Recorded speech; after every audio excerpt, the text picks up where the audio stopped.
এশার সালাত আদায় করেছেন, বাড়ি চলে যাবেন, আহাল পরিবারের দিকে কড়া নজর রেখে ঘুমিয়ে যাবেন, বাস। জন্ম দিলেই বাপ হওয়া যায়? ক্ষমতা নীতির নাম বাপ। দুঃখিত, একটা কথা বলে আগাই। আমাদের আলোচনা সেম, আমরা লম্বা আলোচনা করতে চাইনি, আজকে একটু দেরি হয়ে গেছে।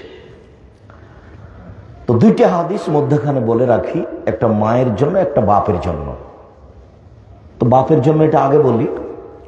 আল্লাহ নবী বলছেন যে মান আলা সালাসা বানাতিন, কেউ যদি তিনটা মেয়ের লালন পালন করে, তিনটা মেয়ে, তিনটা বেটি, তিনটা মেয়ের লালন পালন করে, তো লালন পালন কি জিনিস?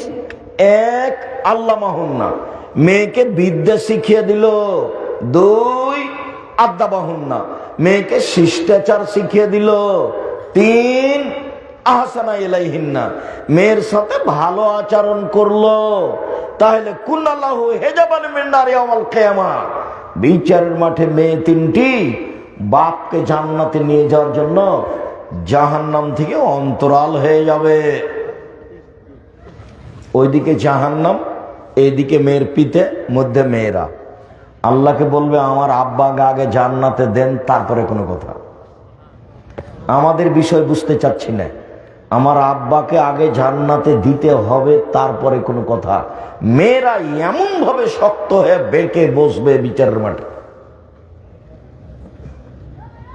তো